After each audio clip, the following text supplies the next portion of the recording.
નમસ્કાર, આપ જોઈ રહ્યા છો એબલ 24 ન્યૂઝ। ભાંડુ ગામે ગુજરાત જોડો જનસભામાં લોકોની ઉમટ, ગોપાલ ઇટાલિયા મુખ્ય મહેમાન તરીકે પધાર્યા। મહેસાણા જિલ્લાના વિસનગર તાલુકાના ભાંડુ ગામે જેઠીબાવાડી ચોક ખાતે આમ આદમી પાર્ટી દ્વારા ગુજરાત જોડો જનસભાનું ભવ્ય આયોજન કરવામાં આવ્યું હતું। આ જનસભાનું અધ્યક્ષસ્થાન મહેસાણા જિલ્લાના આમ આદમી પાર્ટી પ્રમુખ જયદેવસિંહે સંભાળ્યું હતું। કાર્યક્રમમાં મહેસાણા જિલ્લાના તમામ તાલુકાઓના આમ આદમી પાર્ટીના કાર્યકરો ઉપસ્થિત રહ્યા હતા। કાર્યક્રમના મુખ્ય મહેમાન તરીકે શ્રી ગોપાલભાઈ ઇટાલિયા પધાર્યા હતા। ભાંડુ ગામની જનતાએ તેમનું ગોળથી તોલ કરી સ્વાગત કર્યું હતું અને ગોપાલ મારો પારણે ઝૂલે તેવા નારા લગાવવામાં આવ્યા। જનસભા દરમિયાન ખેડૂતોના પાકને થયેલા નુકસાન અંગે ચર્ચા કરી સરકાર સમક્ષ રજૂઆતો કરવામાં આવી હતી। ખેડૂતોની સમસ્યાઓ અને આર્થિક આંકડાઓ રજૂ કરતા પાર્ટી કાર્યકરોએ સરકાર યોગ્ય વળતર આપે એવા પ્રવચનો અને ભાષણો કાર્યક્રમ દ્વારા કરવામાં આવ્યા અને ગોપાલભાઈ ઇટાલિયાએ પોતાના ભાષણમાં ગ્રામજનોને સંબોધિત કરતા આવનારી ચૂંટણીમાં આમ આદમી પાર્ટીને સહયોગ આપવા અને પરિવર્તન લાવવાનો સંકલ્પ લેવામાં અપીલ કરી હતી। ભાંડુ ગામે યોજાયેલી આ જનસભામાં મોટી સંખ્યામાં ગ્રામજનો અને કાર્યકરો ઉમટી પડ્યા હતા, જેનાથી કાર્યક્રમમાં ઉત્સાહપૂર્ણ માહોલ જોવા મળ્યો હતો। અહેવાલ રણજીતસિંહ ઠાકોર સાથે શૈલેષ ઠાકોર। અમારી ચેનલને લાઇક કરો, શેર કરો, સબસ્ક્રાઇબ કરો।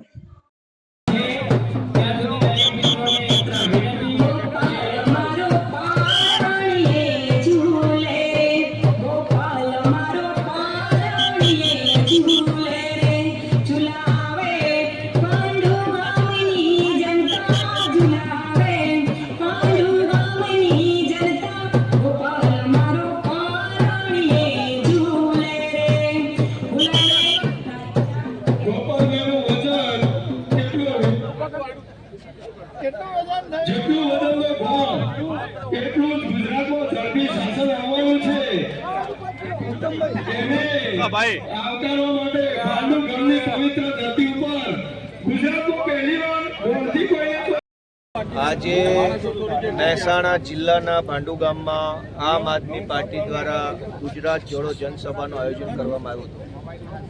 ખૂબ મોટી સંખ્યામાં આમ જનતા, ગામના લોકો, આજુબાજુના ગામના લોકો, આમ આદમી પાર્ટીના કાર્યકર્તાઓ અને સમર્થકો આ ગુજરાત જોડો સભામાં ઉપસ્થિત રહ્યા।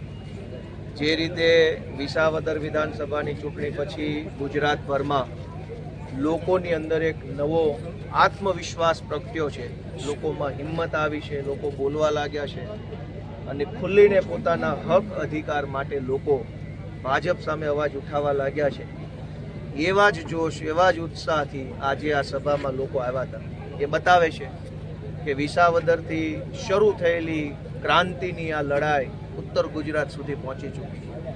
ભાંડુ ગામમાં જે રીતે બહોળી સંખ્યામાં યુવાનોએ, ખાસ કરીને મહિલાઓએ પણ ખૂબ વિશેષ સંખ્યામાં હાજરી આપી, એ દર્શાવે છે કે આવનારી ચૂંટણીઓમાં અને આવનારા સમયમાં ખૂબ મોટી ઉથલપાથલ અહીંયા ઉત્તર ગુજરાતથી, ખાસ કરીને મહેસાણાથી થવાની છે। મહેસાણા રાજકીય લેબોરેટરી ગણાય છે, તો શું લાગે છે આમ આદમી પાર્ટી આ વખતે ભાજપના ઘરમાં ગાબડું પાડશે? આ વખતે આમ આદમી પાર્ટીનો ક્લિનિકલ ટેસ્ટ ક્લિયર થવાનો છે। આ લેબોરેટરીમાં હવે આ ચાલશે। આમ ભાજપના સેમ્પલ ફેલ ગયા છે લેબોરેટરીમાં, કોંગ્રેસનું સેમ્પલ લેવા જેવું નથી, એટલે હવે આમ આદમી પાર્ટી। ગોપાલભાઈ, કેટલું પરિવર્તન લાગે છે? જબરજસ્ત પરિવર્તન છે। હવે તમે આ રાતના 11 વાગે આટલા માણસો આ ભાંડુ જેવા નાના ગામમાં ઊભા છે એટલે સમજી જવાનું કેટલું પરિવર્તન થાય। 9 વાગે તો ગામમાં માણસ તો થોડો ચકલું ના દેખાય।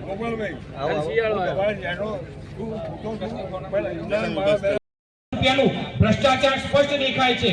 આપણે આંદોલન કર્યું, ભલે આપણને પોલીસ જેલમાં ગાળી દીધા, પરંતુ આજે જોઈએ તો રિપેરિંગ થઈ ગયું છે। આપણે આ રિપેરિંગ થઈ ગયું એટલા માટેથી આપણે બંધ થવાનું નથી, આપણે સંતુષ્ટ થતા નથી। જો સુધી આ કરોડો રૂપિયાનું ભ્રષ્ટાચાર કરવા વાળા વ્યક્તિઓ જેલમાં નહીં જાય ત્યાં સુધી આપણું આંદોલન ચાલુ રહેશે।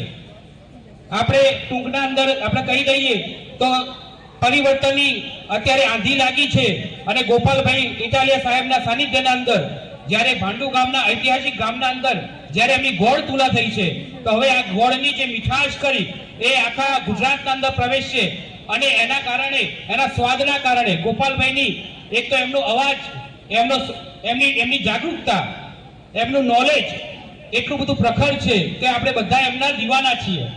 અને આપણે જોઈએ તો ભાજપને આટલી કોઈ 24 કલાક કે અઠવાડિયામાં કાર્યક્રમ કરવો હોય તો બસો દોડાવી ફરે, પરંતુ કોઈ બસ નહીં, કોઈ ચવાણો નહીં, કોઈ નાસ્તો નહીં, 1 રૂપિયાનું કોઈ ફંડ નહીં. અને આપણે બધાએ ગોપાલભાઈના એક નામ આગળથી, એક નામ માત્રથી આપણે આટલા બધા ઉપસ્થિત રહ્યા, એ ખરેખર આપણા માટે ગર્વની વાત છે. આપણે બધા માટે તાળીઓ પડી જાય. મીડિયા વચ્ચે કે 25 વર્ષથી જે એસી ચેમ્બરો છોડતા નતા, એ તમામ મંત્રીમંડળને તમારા મંત્રી અહીંયા આ ધારાસભ્ય પણ આવી ગયા, એમને ખેતરમાં જવા માટે જો મજબૂર કર્યા હોય તો તે આમ આદમી પાર્ટી છે. આજે એક ખેડૂતના ગામડે જઈ અને સર્વે કરી રહ્યા છે કે હકીકતની અંદર નુકસાન કેટલું છે. જો તમારા કાનની અંદર કચરો હોય, મગજની અંદર જેની કહેવાય કે માર ખાલી થઈ ગયા હોય, તો આ મંચ ઉપરથી હું જયદીપસિંહ ચૌહાણ આપને ખાસ કહું છું કે હવે સર્વેની વાત નથી.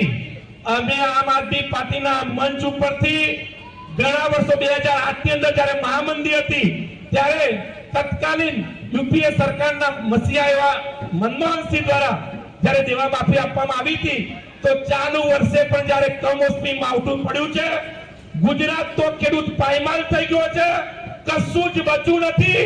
અમે આ મંચ ઉપરથી કહીએ છીએ કે એક ખેડૂતનું દેવા માફી આ સરકાર દ્વારા જાહેર કરવામાં આવે છે.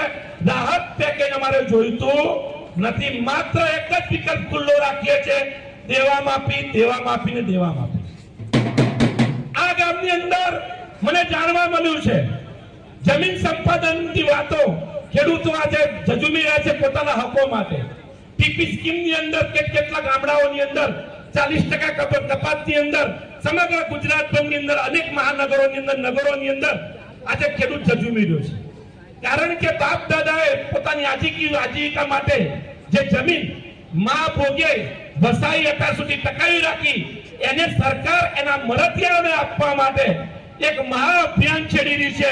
ટીપી સ્કીમની અંદર 40% કપાસ સાથે શહેરોનો જ્યારે વિકાસ કરવા જઈ રહી છે, ત્યારે આ માધ્યમથી હું કહેવા માંગુ છું કે જે શહેરનો આજની તારીખે તમે ડેવલપ કર્યા છે, આજે તમે હિંમતનગરની અંદર આવો, આજે તમે મોડાસા નગરની અંદર આવો કે મહેસાણાની અંદર જાઓ, આજે પણ જે નગરપાલિકાની અંદર જે સિટીનું સીમાંકન થયેલું છે, ત્યાં મૂળભૂત સુવિધાઓ જે પ્રાપ્ત થઈ અંદર ઉપસ્થિત થયા કરશન કાકા, અને એમાં પોલીસ વાળા સાહેબ ટકાટક થઈને 2 ફોટા પાડ્યા. તો મેં કહ્યું કે કાકાને કહેજો કે શામરાજથી જે દારૂની ગાડીઓ આવે છે, એક દારૂની ગાડીઓ વાળાના પણ ફોટા તમારા આકાને મોકલજો.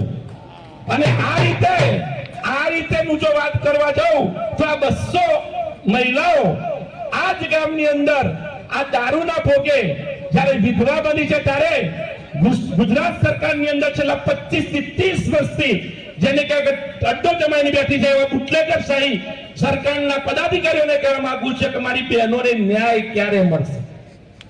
આજે આ મંચ પરથી કહીએ છીએ કે હળદરની અંદર ખાસ કરીને બોટાદ જે ખેડૂત ના જે